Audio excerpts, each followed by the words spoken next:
Welcome to Art with Mrs. Cat. In this episode, we're going to be creating kind of a imitation of batik work. This project goes along with our unit on ancient India, and a work of art that comes out of that time period is batik. Batik was basically they would take fabric, they would use wax to create designs on it, then they would dye it, and then when everything was done, they would either, scrape the wax off or boil the fabric to basically remove the wax so it would fall off. So the term is believed to have come from a word ambatique, which basically meant to create, with wax. That's kind of how that term came from. So what we're going to be doing is a little different because obviously, you guys probably don't have like wax, and without adult supervision, I don't want, students like melting wax and, dripping it on fabric and that kind of thing. So what we're going to do is we're actually going to use paper, a mixed media paper or watercolor paper. We're going to use just your regular old run-of-the-mill glue. You can also use masking fluid, which can be found in the watercolor aisle of, an art or craft store. You can use masking tape. So there's a few different things you can use. You can also use like rubber cement. So some different things like that can work for this. So for today's demo, I'm just going to be using regular school glue. I'm also using kosher salt, but you can use any kind of salt. You can use, just regular table salt or anything like that. You are going to want a brush, some type of watercolor paint.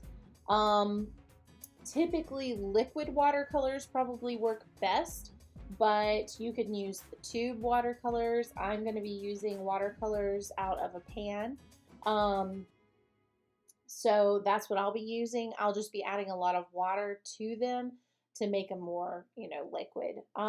So that's what we're going to be doing today. And we're going to go ahead and get started on that. All right, so like I said, these are the tools that you're going to use. Now, I am going to move some of my stuff to the side so that we can get started on this and be good to go. All right, so this project takes a few steps to do.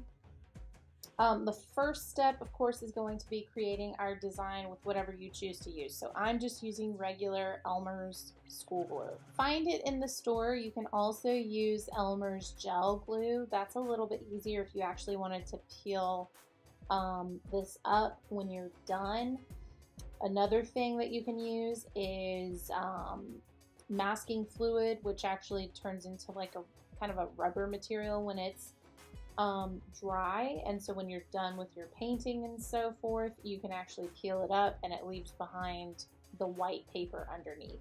So that's kind of the purpose of using something like this. This is going to basically act as our wax. So of course we're not using fabric, we're using glue and we're using paper, a nice mixed media type paper.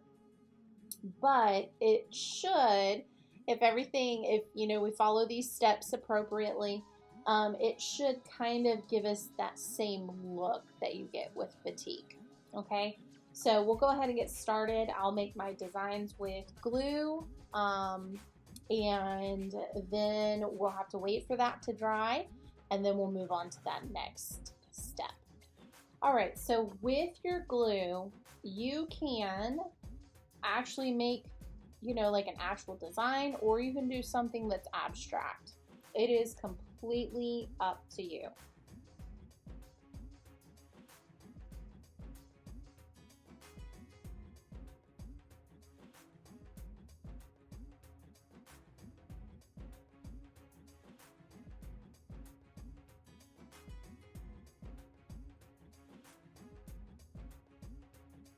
So as you can see, I'm just doing an abstract type of a pattern. I'm not actually doing like, any like realistic thing.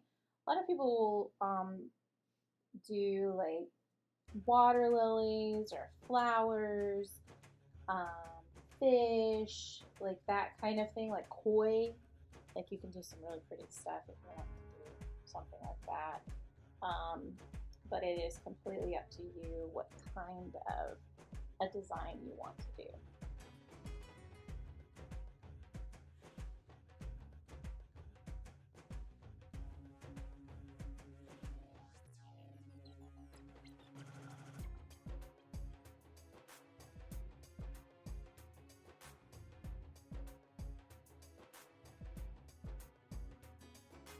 All right, so when we're done with our design, we'll wait for it to dry, and it will take a while to dry. So once it's dry, we'll be able to move on to our next phase. All right, so once my glue has dried, you see it's created these little dividing lines, okay? So once that's dry, I'm ready to move on to the next stage. So for this stage, I'm gonna need, watercolor paints and some salt. I'm gonna use some fun colors for this. It's completely up to you, the colors that you use. You can even go in and splatter like some metallic in there if you want to. So I'm just gonna fill my brush with a good amount of color. And then I'm just going to kind of go in there with that color. And then what I'm going to do is I'm going to add quite a bit of water.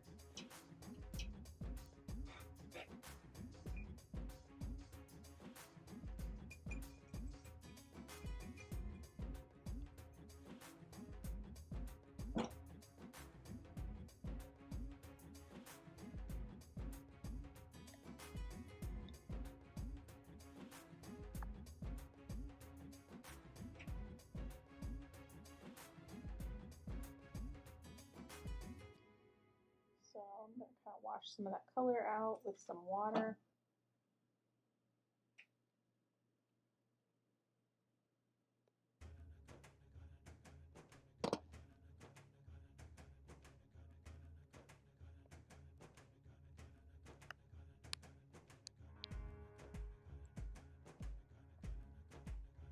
All right, when I've got that like that, I can take my salt. And just take a little pinch of salt. I can sprinkle it in there. And we'll see what happens with that. Okay. So what I'm going to do is continue. I'm not going to add salt into every single piece, but I'm going to continue to add color to each of these areas.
Okay, so last step we're gonna do is when all of this is dry, I am actually gonna take, I just have like a little wipe I'm gonna take. You can also do this with a paper towel that you kind of damp a little bit.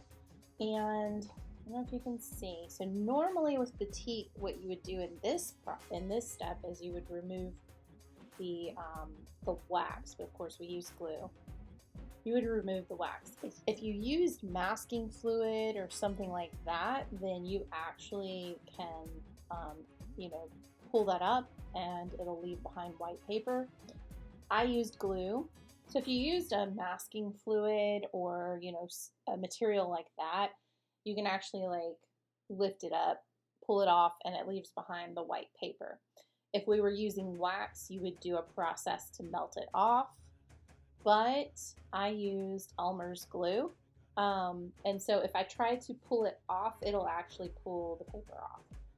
So what I'm going to do to kind of mimic the look of batik is I'm going to take a wipe and I'm going to wipe my glue where paint got on it. So all these places that paint got on it, I'm going to wipe it off so that it leaves behind a clear, clean, kind of white border. The other thing I'm going to do is scrape my salt off now that everything's dry. You don't want to do that until it dries. And so now that everything's dry, I will actually scrape my salt off. So that'll be that last step that I do, but I'll speed this up for both of those steps now that you know what I'm doing. And then this project will be finished.